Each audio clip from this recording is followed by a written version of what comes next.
I'm going to be taking you for a ride with me on my second ever Harley Davidson Owners Group ride. Now this is not just any ride, this ride is taking us through one of the most iconic roads for motorcyclists here in Brisbane, Mount Glorious and Mount Nebo. Now this ride has some amazing scenery, beautiful rainforests, and I've never been on any of these rides. I thought it was amazing and I want to take you with me to experience the journey and tell you why the Harley Owners Group makes riding really easy for returning riders, especially when you haven't got anyone else to ride with. Now because this was my second ride, I actually had a good idea about what was going to happen. So I arrived at the dealership, we went through the pre-brief on exactly what's going to happen on the ride, where we're going, the route, anyone has any questions, and then we jump on the bike and go from there. So because I've been on one before, I could focus a little bit more on enjoying the ride. I already knew what happens on the ride in terms of how to ride your bike in formation, how the corner markers work,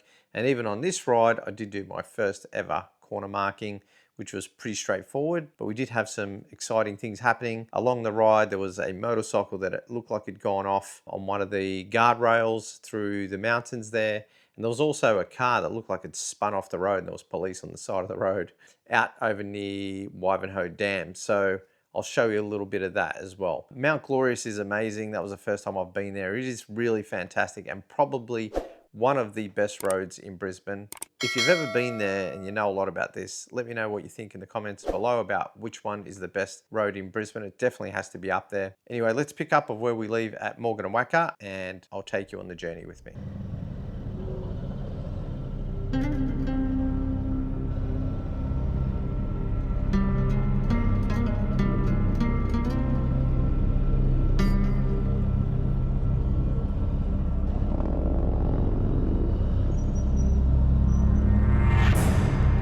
Now this was a ride that started off for me at about 6:30 in the morning to be in the city by 7, and we basically rode most of the day.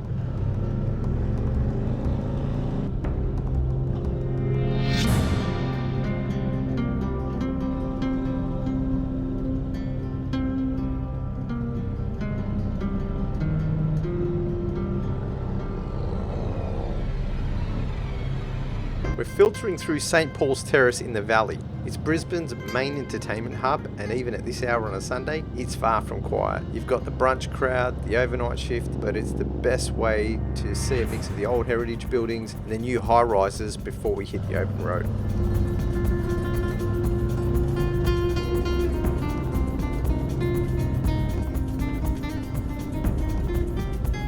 So we're climbing through Red Hill now. Now this area is famous for those steep ridges and the traditional Queenslander homes. So we're passing the Red Hill Gallery on Musgrave Road. It's been a local landmark since the 80s and it really signals the transition from the city streets into the tighter, winding roads.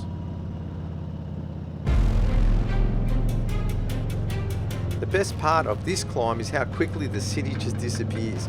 1 minute you're stuck in traffic, the next the houses are gone and you're leaning the bike into the first real set of mountain twisties. So here you'll feel the air change before you even see the thickest trees. It's like riding into a cold wall. Even if it's a typical stinker of a day in Brisbane, it stays a few degrees cooler under this canopy.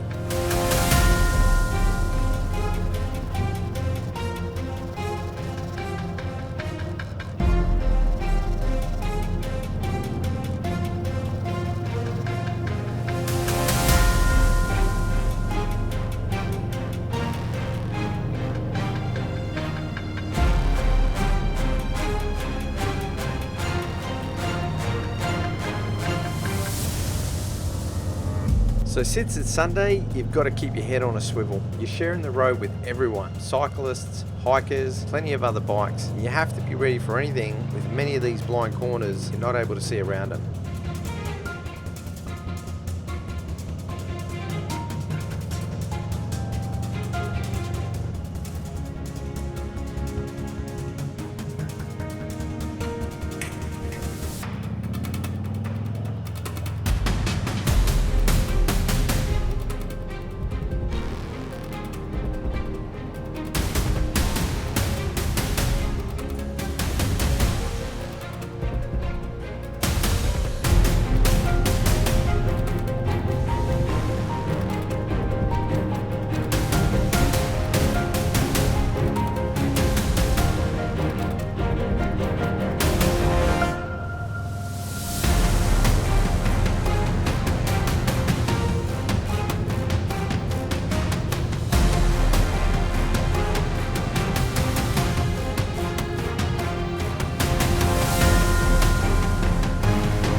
So now we've cleared the rainforest and we're dropping down the range. The road opens up into massive sweeping views of the Brisbane Valley.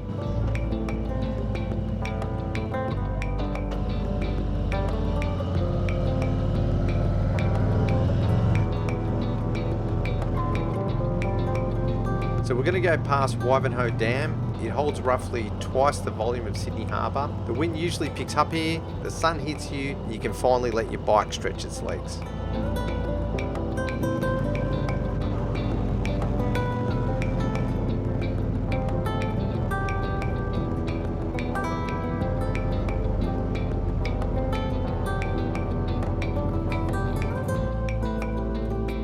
You really can't do this loop without stopping at Brisbane Roasters in Esk. It's the mandatory refuel point, both for the bike and for the rider. We stopped in here for about half an hour to 45 minutes. I had a coffee, it was great. We all got to catch up before we moved on to the next point of the ride.